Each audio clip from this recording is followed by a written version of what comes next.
This is Jessie from the Healing Journey podcast. I'm here with Juniper and Fern, and also Megan, who is the director of Cultivate Care Farms. Yep, Is the that your executive title? director. Yep. Awesome. Well, thank you so much for joining Of us. So we're here today to talk a little bit about farm-based therapy, as you can probably see. And so we have some questions for Megan. But I'll let you introduce yourself first. Do you want to maybe tell us a little bit about how you got started here and your role here at the farm? Sure. So I originally came to the farm.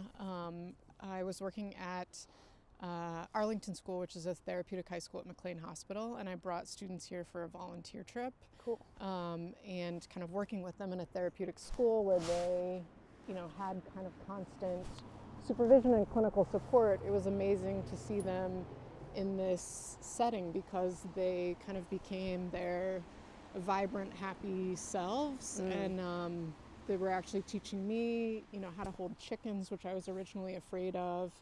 And I just thought that there was something really interesting that was going on here that kind of could pull that out of people. And so I came back in a part-time role as a clinician, and then in 2019 I took the director position. Cool. All right. So Megan, first of all, we were curious about, how do you teach clients to use the presence of animals as a focal point for mindfulness and relaxation exercises to help them stay kind of present in the moment? I think that, given that the animals can be a little bit unpredictable, that mindfulness can sometimes be about just responding in the moment to what's going on. So I can't really think about the past or the future if I, am surrounded by goats right now. And so there are ways in which their movements, the pressure on my body kind of really keeps me grounded to what we're doing right now. I think also part of mindfulness is just observing what's going on in the moment without judgment. And so, just talking about not that I am frustrated or it's problematic that they're chewing on me, but just that I'm noticing the sensations of pulling on my jacket, of kind of the soft, wool at my chin, things like that. So I think, especially with babies who want to be in your space, it causes you to be very kind of focused into right now, and to also, I think, which is therapeutically beneficial.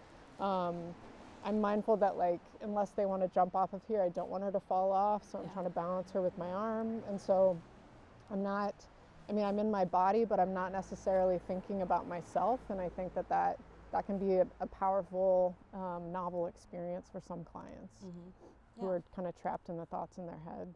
Yeah, that makes a lot of sense. Yeah. They kind of grab your attention. They do. Awesome. We were kind of curious, how do you take those strategies and how do you employ those to help clients use that in their daily lives, when they're at home and maybe they don't have the farm or the animals. Do you have strategies for kind of helping them translate that at home?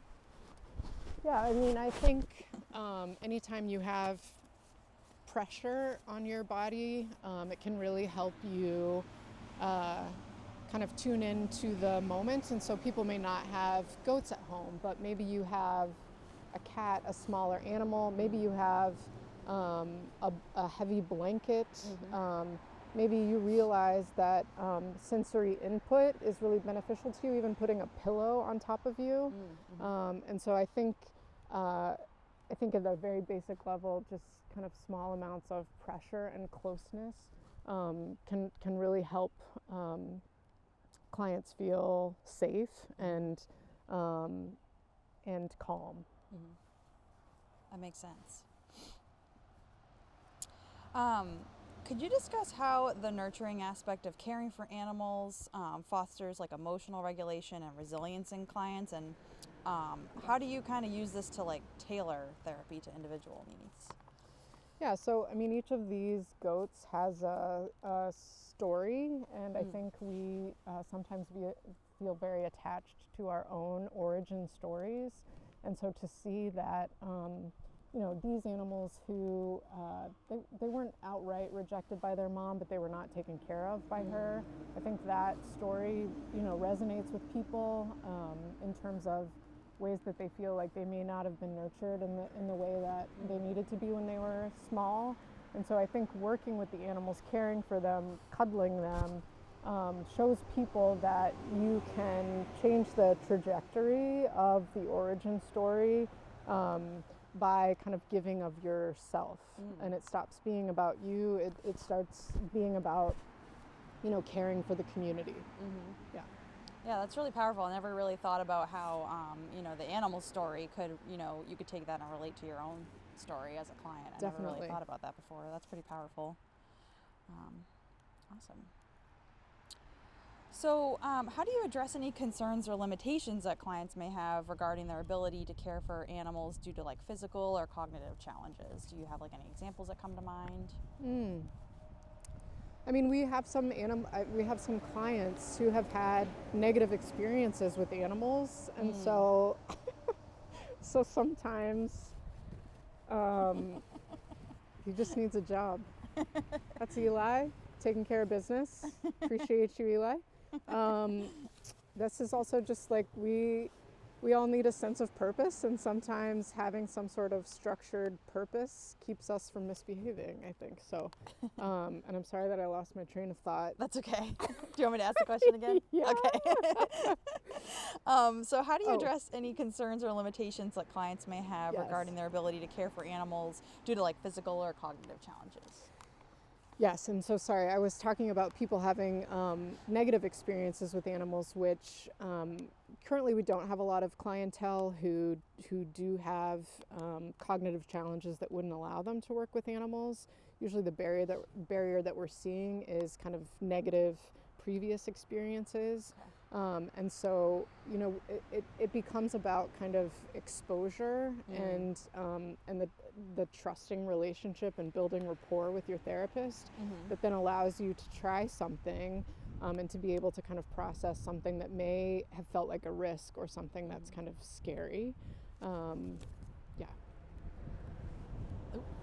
I'm not decided. We're not coming up, I guess. But I would also say in terms of, you know, if someone did have a cognitive challenge or a physical challenge, you know, one way that you can interact with the animals is like you can have eggs that our chickens have produced, and you can make those at home, or you could get wool from some of the animals and you could make an art project. So there are ways in which you can have transition objects, so you can bring the farm with you essentially.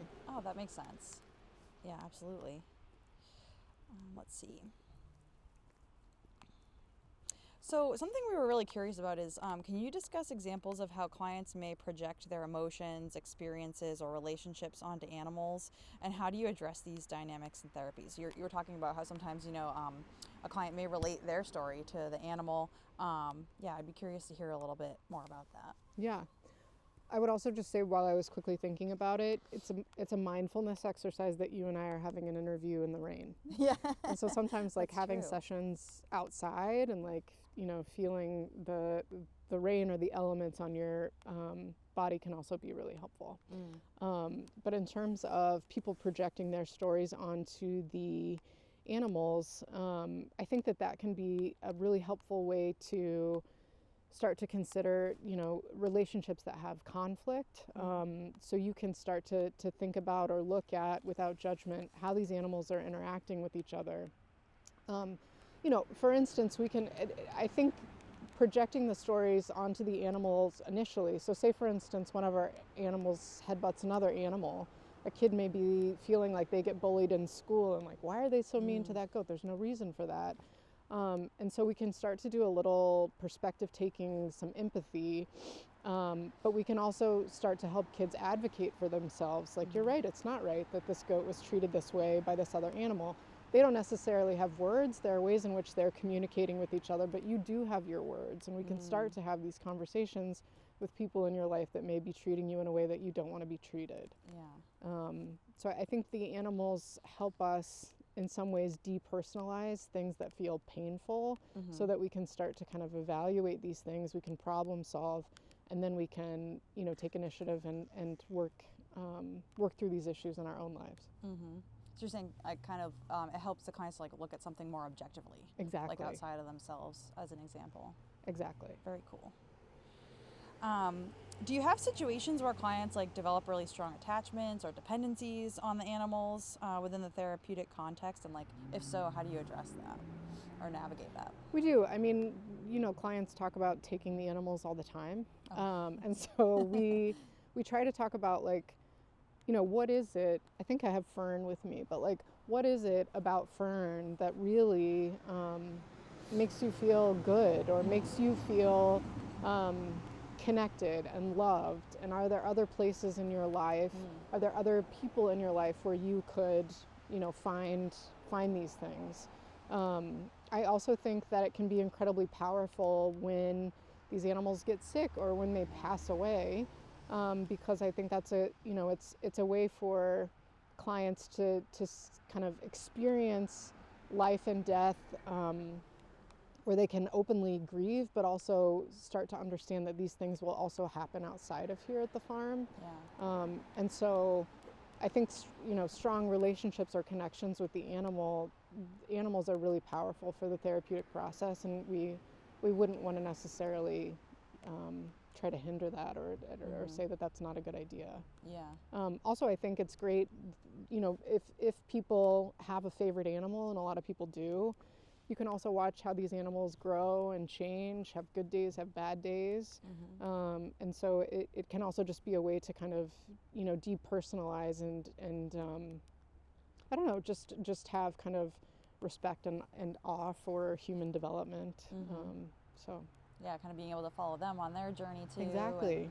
And, I like what you mentioned too about kind of translating, what are the feelings that maybe you get when you spend time with this animal, and how do you find that, what resources do you have in your own life, and where can you find that elsewhere? Exactly. Yeah, that's very cool.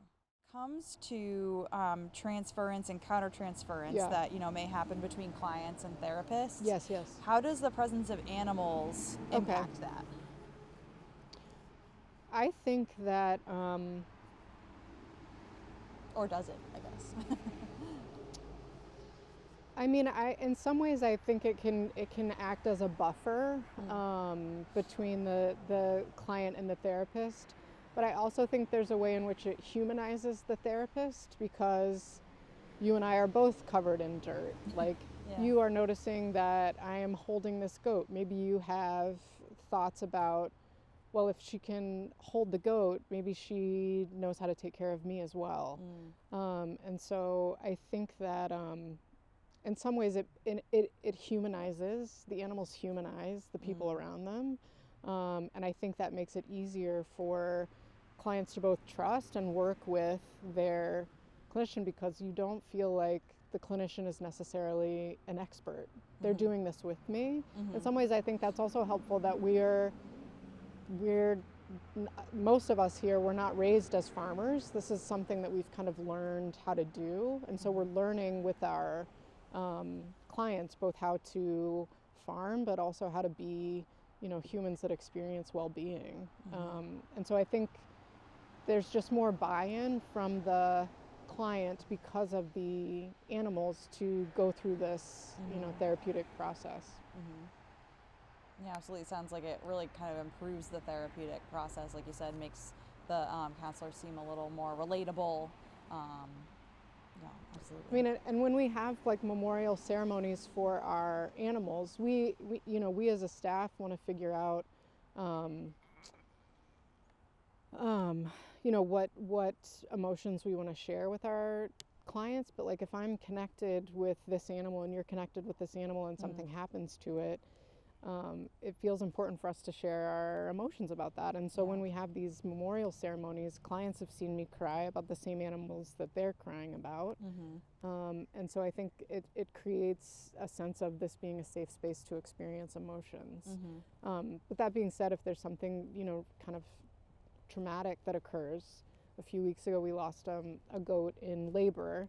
You know, we as a staff decided that we needed to process that afterwards because we were all kind of in shock, and so we canceled our clients. That was a point at which there wasn't really a way for us to be therapists in that moment because we were just so attuned to this thing that had happened, and we needed to deal with that before we could be available to our clients.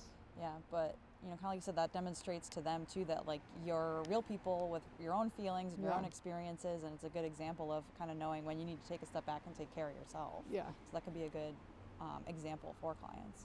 Yes. Awesome. And then I guess, you know, one of my last questions is, can you share any anecdotes or success stories illustrating the transformative effects of farm-based therapy with clients? Yeah. Are we being sleated on now? Yeah, I know. Like, I don't know what's happening now. Good, you know, good job, us. We're sticking it out here. Yeah. I mean, I will say that the farm, in some ways, and the farmhouse becomes a background for a lot of our clients growing up and changing. And so because we're kind of in the thick of that happening, I'm always talking about my interest in seeing these people down the line as adults. Like, what would they remember about, oh yeah, I used to go to this farm. I mean, I will say in terms of progress I've seen from clients, I've seen clients feel more comfortable with themselves, be able to transition and come out. You know, clients who would start with a lot of anxiety, kind of self-injury, go on to really be resilient individuals and believe in their own strengths, but also to see that there's a lot of different shapes and sizes and life experiences. So I see a lot of our clients becoming more comfortable with themselves and feeling more comfortable taking risks and advocating for themselves and saying, like, this is what I need. Like, I need tires to, you know, stimulate me and make me feel happy. So, I mean, we have lots of different examples of people doing well, but I definitely think that we, during the pandemic, saw a lot of clients who were feeling really isolated and understandably kind of hopeless. And I think getting them out here, you know, continuing to do the chores, continuing to see that the animals, you know, were still here, I think that was really helpful for them so that, you know, they were ready to kind of go back into the world when they were going back to school. They were ready to continue on. And I think that a lot of that had to do with, you know, coming out to the farm and being here through the pandemic. So, but I would say that we're, you know, we do have IRB research studies that we're currently working on, and we are seeing, you know, symptoms of anxiety and depression go down over time when someone is engaged in farm-based therapy. That's amazing. But I think the results and the effects of this are still being determined. So it would be great if you could come back in 5 years. Absolutely, we'll be here. Okay, excellent. Awesome. Well, thank you so much for your time today. I mean, Yeah. it sounds like you're doing pretty amazing work here at the farm. So thanks for you. taking some time out to come sit in the rain with us and talk about it. Anytime. Thank My you. goat blanket. Thank you. Jesse, it was kind of great to be out at Cultivate Farm today. Yeah, it was a great day despite the rain, you know. We made it work. We had some fun with the animals, and I feel like we really learned a lot from Megan. Yeah, it was really interesting for here to talk how they use animals in their therapy sessions and how they kind of take the place and learn, their clients learn the skills from working with the animals. Yeah. Oh boy. As you can see, it's kind of a lot of fun with these guys. They really definitely force your attention and to be in the moment with them. They do, yeah. And it was interesting to talk how she's heard about the successes and how when Megan mentioned how one of the animals died in birth and how they use that and their own emotions, and when they have like the birthday parties and the celebrations, how the clinicians are allowed to show their own emotions, which allow their clients to kind of go through that as well. Yeah, I think that was one of the most like surprising things for me. I never really thought about like relating to an animal's story. You know, that maybe you've experienced some challenges in your life, and the animals have also experienced challenges in their life, and seeing how they adapt and what their needs are, and being able to translate that to your own life. It's just never something I really thought about. Yeah, it is. So we just want to say thank you to Megan again and all the staff at Cultivate Farm for having us today. Thank you.